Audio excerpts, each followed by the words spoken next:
শিলাদেবী ঘুম থেকে উঠতেই ঠাকুরমশাই চলে এলেন। মেম সাহেব, ঠাকুরমশাই চলে এসছেন। হ্যাঁ, ওনাকে চা দে, আমি যাচ্ছি। শিলাদেবী অনেকদিন ধরেই তার ছেলে বিক্রমের জন্য একটা ভালো পাত্রী খুঁজছিলেন, আর সেটা উনি কেন পাচ্ছিলেন না সেটা আমরা জানতে পারবো গল্পের পরবর্তী অংশে। নমস্কার ঠাকুরমশাই। হরে কৃষ্ণ শিলাবন, একটা খুব ভালো মেয়ের সম্বন্ধ নিয়ে এসেছি। এই দেখো। ছবি আমি পরে দেখব, আগে আপনি বলুন যে 36 গুণ সম্পন্ন মেয়ে তো? কি ঠাকুরমশাই বলুন। 36-এর মধ্যে 34টা গুণ মিলে যাচ্ছে, মাত্র দুটো মিলছে না, কিন্তু তাও বলবো খুব ভালো সম্বন্ধ কিন্তু এটা। কি 2 গুণ কম আছে? তাহলে তো সমস্যা হয়ে গেল। আমার 36 গুণ সম্পন্ন মেয়েই আমার ছেলের জন্য চাই। ওরকম মেয়ে পেলেই বলবেন, না হলে আমি বিয়ের জন্য হ্যাঁ বলবো না। ঠিক আছে শিলাবন, আজকে আমি চলি। হরে কৃষ্ণ।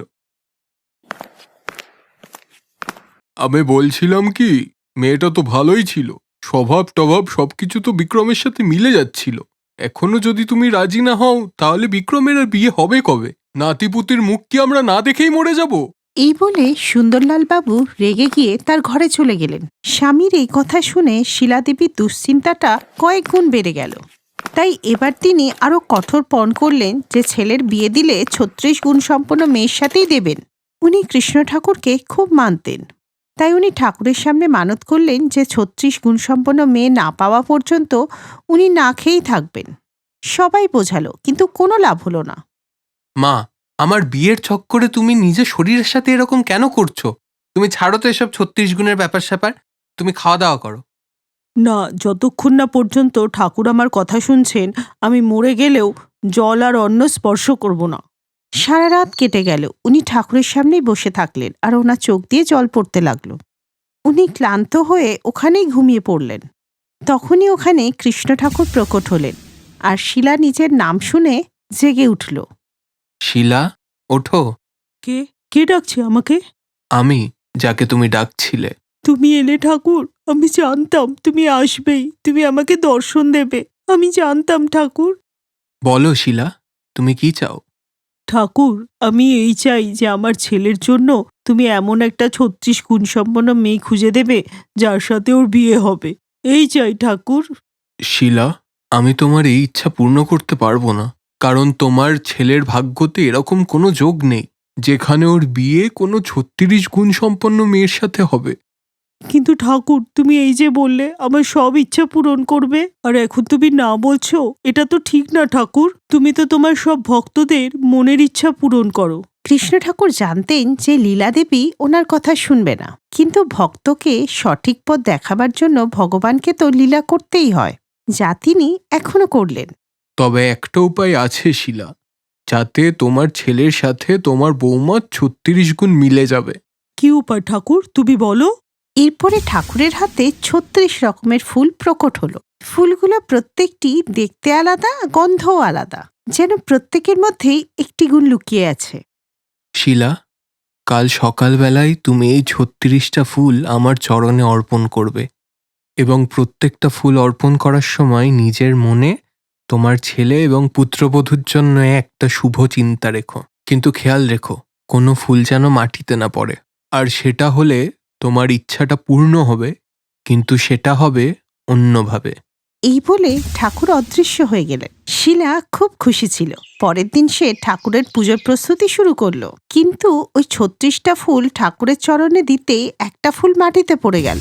তখনই 36টা ফুল থেকে 36টা মেয়ে প্রকট হলো। তারা খুবই সুন্দরী ছিল। তোমরা কারা?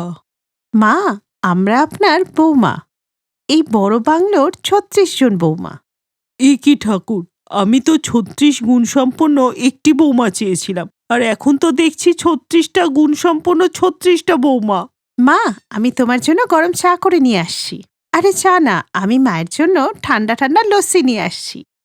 এই তোমরা থামো তো, মা আমার হাতের লেবু শরবত খাবে। কি মা, তাই তো? না না, সবার আগে মা আমার হাতে আলু পরোটা খাবে, তাও আবার দই দিয়ে। ঠাকুর আমাকে বলেছিল যাতে একটা ফুলও মাটিতে না পড়ে, কিন্তু আমার কাছ থেকে তো একটা ফুল মাটিতে পড়ে গেল, তার জন্যই এসব হচ্ছে বোধহয়। গোটা বাংলোতে বউয়ের মেলা বসে গেছিল। 36 বৌমা গোটা বাংলো জুড়ে ঘুরতে লাগলো। তারপরে শুরু হলো ঝগড়া। এই শোনো, তুমি কিন্তু আজকে এই সাদা শার্টটা পরবে। না গো, নীলটা পরবে। না না, আজকে এই গোলাপিটা পরতে হবে তোমাকে। না সাদা, না না কালো। এই নিয়ে সব বউরা ঝগড়া শুরু করলে বিক্রম রেগে গিয়ে চেঁচিয়ে বলে, আমি কারুর পছন্দের শার্টই পরবো না। আমি এমনকি শার্ট পরবই না আজকে। আমি আজকে কুর্তা পাজামা পরে যাব। হ্যাঁ হ্যাঁ দাঁড়াও, আমি এখনই পালিশ করে নিয়ে আসছি। তুমি কেন? আমি পালিশ করে নিয়ে আসছি। আরে তোমরা দাঁড়াও, আমি যাচ্ছি, আমি পালিশ করে নিয়ে আসছি।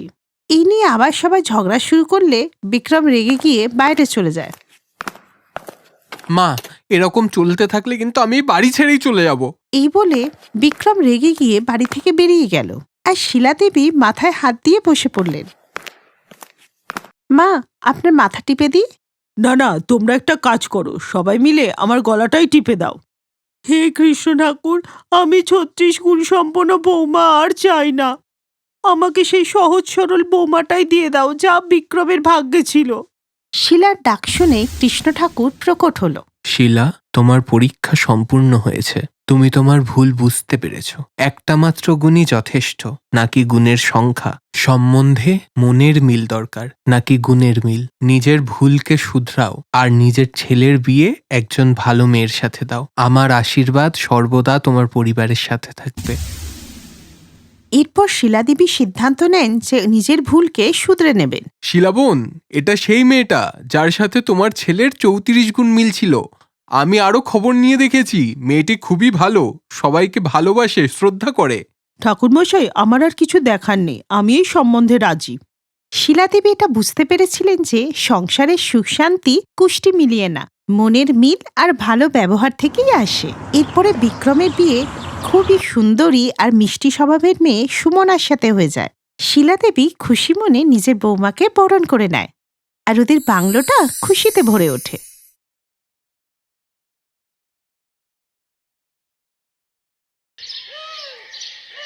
1 মাস হলো দিব্যা আর প্রফুল্লের বিয়ে হয়েছে। তার শ্বশুরবাড়িতে শাশুড়ি ও ননদও আছে। বিয়ে করে আসার পর থেকেই বাড়ির সমস্ত দায়িত্ব দিব্যার কাঁধে এসে পড়ে। সকলের আদেশ মতো কাজ করতে করতেই দিব্যা সারাদিনটাই কেটে যেত। আরে দিব্যা, আমার টাওয়েলটা কোথায়? তাড়াতাড়ি দাও, আমায় স্নানে যেতে হবে যে। হ্যাঁ, এই নাও, সামনেই তো রাখা ছিল।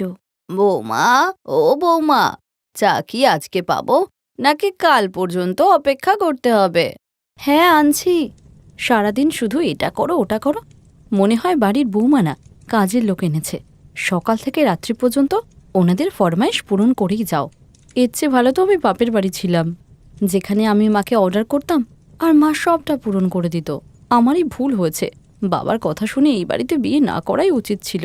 নইলে কানাডার ওই রাহুল আমাকে আজকে রানী করে রাখত, আর তার মধ্যে বিদেশে থাকতাম। উফ, সবই আমার কপাল রে ভগবান। চা খাওয়ানোর কি মন নেই তোমার? হ্যাঁ মা, আনছি আনছি। এই নিন আপনার চা। এরপর দিব্যা রান্নাঘরে গিয়ে টিফিন প্যাক করে, আর তখনই তার ননদ এসে তাকে বলে, বৌদি, আমার টিফিনটা একটু দিয়ে দাও না, নইলে কলেজে যেতে দেরি হয়ে যাবে। হ্যাঁ নেয় না, 2 মিনিট, এই নাও। নয়ন টিফিন নিয়ে সেখান থেকে চলে যায়। দিব্যা সারা দিন ধরে শ্বশুরবাড়ির সকলের খেয়াল রাখত, সে কষ্টও পেত। এই যো আর একটা মহারানী, জানি না কবে যে বিয়ে করে শ্বশুরবাড়িতে যাবে। মা বলেছিল কিছুদিন সহ্য করে নে মা, তারপর তো শ্বশুরবাড়ি চলেই যাবে। কিন্তু ভগবানই জানে কবে যে ও বিয়ে করে এ বাড়ি থেকে যাবে। এমনভাবেই সময় কাটে। নয়ন তার গ্র্যাজুয়েশন কমপ্লিট করে, আর তার বাড়ির লোক তার জন্য সম্বন্ধ দেখা শুরু করে দেয়। এক রবিবার দিন নয়ন তার মুখে ব্লিচ করে ঘরের বাইরে এলে তার মা তাকে দেখে বলে, আহা আমার সোনা মা, নিজের মুখটাকে এমন করেই চকচকে করে রাখ, তারপর দেখ তোর মা তোর জন্যে কেমন রাজকুমার নিয়ে আসে। হুম, রাজকুমার না চাই, আমার মতো সেই কাজের লোকই হতে হবে। ওই আশা দিদি নয়নের জন্য একটা ভালো সম্বন্ধ এনেছে, ওরা পরশুদিন নয়নকে দেখতে আসবে। আমার ছোট বোনটা যে দেখতে দেখতে কবে বড় হয়ে গেল, আমি বুঝতেই পারিনি। পাত্রপক্ষ, আরে বা, এবার নয়নের তালে বিয়ে হবে। বাঁচা যাবে বাবা, ও বাড়ি থেকে গেলে আমার কিছুটা কাজ তো কমবে। সত্যি। কিছুক্ষণ পর মুখ ধুয়ে আসার পর নয়ন দেখে যে তার সারা মুখে লাল দাগ হয়ে গেছে, আর সে খুব জোরে চিৎকার করে বাথরুম থেকে বেরিয়ে আসে। ও নো, আমার মুখটাই কি হলো?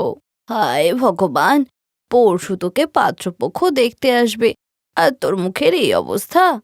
আরে ওরা তোকে এমন অবস্থায় দেখেই তো না করে দেবে। হায় ভগবান, এখন কি করব? তোমরা চিন্তা করো না, মনে হচ্ছে ব্লিচিং থেকে অ্যালার্জি হয়েছে।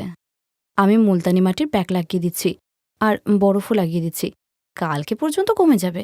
এরপর দিব্যা মুলতানি মাটির প্যাক বানিয়ে নয়নের সারা মুখে লাগিয়ে দেয়, আর তারপর নিজের ঘরে এসে তার মাকে ফোন করে বলে, ও মা, এই ভালো বৌমা হওয়ার নাটকটা আমি আর করতে পারছি না। আর তুমি তো বলেছিলে যে তোর ননদ বিয়ে করে চলে গেলে এই বাড়িতে তুই মহারানী হবি, কিন্তু আমার বিয়ে তো 4 মাস হয়ে গেল, আর ও এখনো এই বাড়িতেই পড়ে আছে। আর আমি তো আমার সব মেকআপও ওকে দিয়ে দিয়েছি, যাতে ওকে দেখতে ভালো লাগে আর তাড়াতাড়ি বিয়ে হয়ে যায়। হায় রে, আমার সোনামাটাকে কত কাজ করতে হচ্ছে ওই বাড়িতে। তুই চিন্তা করিস না, তোর ননদের বিয়ে হয়ে যাওয়ার পর ওই বাড়ির মহারানী তো তুই। আচ্ছা মা, আমি ফোন রাখছি, দেখি আবার ওই মহারানীর মুখ ঠিক হলো কিনা। এরপর দিব্যা ঘরে গিয়ে দেখে যে নয়নের মুখ ঠিক হয়ে গেছে। থ্যাংক ইউ বৌদি, তোমার হাতে তো জাদু আছে, জাদু। হ্যাঁ হ্যাঁ, আমার মিষ্টি ননদ, পরশুদিন আমি তোমাকে কেমন করে সাজাই, পাত্রপক্ষ তো তোমাকে দেখতেই থাকবে। এরপর একদিন ছেলের বাড়ির লোক নয়নকে দেখতে আসে, যার জন্য সেদিন সকাল থেকেই দিব্যা বাড়ির কাজ করতে শুরু করে দেয়। রামু, ঘরের দরজা জানলা সবকিছুর পর্দা বদলে ফেলো, আর ঘর একদম চকচকে করে পরিষ্কার করো, কোথাও যেন ময়লা না থাকে কোনো, বুঝলে তো? তার আওয়াজ শুনে বাড়ির সকলে উঠে পড়ে। দিব্যা, তুমি এত সকাল সকাল উঠেছো, কি ব্যাপার? আর কারখানা থেকে রামুকেই বা ডেকেছো কেন? শোনো, আমার একটা মাত্র ননদকে দেখতে আসছে, তাই পাত্রপক্ষের আপ্যায়নে যেন কোনো অসুবিধা না হয়, তাই জন্য আমি রামুকেও ডেকে নিয়েছি। ও আমাকে রান্না করতেও সাহায্য করে দেবে, ও আজ এখানেই থাকবে। সত্যি আমরা খুব ভাগ্যবান বৌমা যে আমরা তোমাকে পেয়েছি। বৌদি হলে যেন তোমার মতনই হয়। আরে নয়ন, তুমি এত তাড়াতাড়ি কেন উঠেছো ঘুম থেকে? ঘুম সম্পন্ন হলে তবেই তো একদম চেহারা চকচকে হবে, আর কাজ আমিই সব করে নেব। সব কাজ করার পর দিব্যা নয়নকে তার একটা ভালো শাড়ি পরিয়ে মেকআপ করিয়ে রেডি করে দেয়, সেই সঙ্গে তাকে শিখিয়েও দেয় যে কোন প্রশ্নের কি উত্তর দিতে হবে। এরপর ছেলের বাড়ির লোক আসার পর দিব্যা তাদেরকে আপ্যায়ন করার সময় বলে, এই নিন, এইগুলো নয়ন দিদি নিজের হাতেই বানিয়েছে, খুব ট্যালেন্টেড মেয়েও। সেই ভোর 5টায় উঠে সব কিছু তৈরি করছে, আর খাবার ও তো দারুণ বানায়। সত্যি খাবারটা কিন্তু দারুণ হয়েছে। আচ্ছা নয়ন, তোমার ব্যাপারে কিছু বলো। এই তোমার কি পছন্দ, কি অপছন্দ? এরপর নয়ন সেটাই বলে যেটা দিব্যা তাকে শিখিয়েছিল। আসলে এখন আমার বাড়ির লোকের যা পছন্দ আমার সেটাই পছন্দ, আর বিয়ের পর আমার শ্বশুর বাড়ির লোকেদের যা পছন্দ হবে সেটাই আমার পছন্দ। বাহ, কি ভালো সংস্কার। এরপর পাত্রপক্ষ বিয়ের সম্বন্ধ পাকা করে চলে যাওয়ার পর দিব্যা তার ঘরে গিয়ে মাকে ফোন করে বলে, মা, নয়নের বিয়ে পাকা হয়ে গেছে। ওফ, সত্যি আজ যা শান্তি পেলাম না। এরপর দিব্যা পুরোহিতকে টাকা দিয়ে এই মাসের মধ্যেই বিয়ের তারিখ খোঁজার কথা বলে, আর পুরোহিত দিব্যার কথা মতো কাজ করাতে দিব্যা খুব খুশি হয়, আর বিয়ের সমস্ত দায়িত্ব নিজের কাঁধে নিয়ে নেয়। নয়নের জন্য শপিং করা থেকে শুরু করে পার্লারের দায়িত্ব, মেহেন্দির অনুষ্ঠানের থেকে খাওয়া দাওয়ার সমস্ত দায়িত্ব, সব কাজ সে একাই সেরে ফেলে। এরপর নয়নের বিয়ে করে শ্বশুরবাড়ি চলে যাওয়ার পর দিব্যা যখন মন খারাপ করে ঘরে বসেছিল, তখন তার স্বামী প্রফুল তাকে বলে, দিব্যা, তুমি এত উদাস কেন? প্রফুল, আমি সবসময় ভাবতাম যে নয়ন বিয়ে করে তাড়াতাড়ি শ্বশুরবাড়ি চলে যাক, কিন্তু আজ যখন ও চলে গেছে আমার মনটা বড্ড খালি খালি লাগছে, মনে হচ্ছে যেন আমার বোন আমার থেকে দূরে চলে গেছে। এই শুনে প্রফুল দিব্যাকে বুকে জড়িয়ে ধরে। ওই যে কথায় আছে না, দূরে চলে যাওয়ার পরই মানুষ তার মর্ম বোঝে, দিব্যার সাথেও এটাই হয়েছিল। তাই তো নয়ন চলে যাওয়ার পরই দিব্যা তার মর্ম বুঝতে পারে। Best buddies. হ্যালো ফ্রেন্ডস, এই ভিডিওটা দেখার জন্য ধন্যবাদ। যদি এই ভিডিওটা তোমাদের ভালো লেগে থাকে তাহলে প্লিজ লাইক, সাবস্ক্রাইব আর কমেন্ট অবশ্যই করবে এই ভিডিওতে। আর হ্যাঁ, শেয়ার করতে ভুলো না কিন্তু। আরো অনেক মজাদার ভিডিও দেখার জন্য নিচে দেওয়া এই বেল আইকনটাকে প্রেস করো। দেখতে থাকো বেস্ট বাডিজ।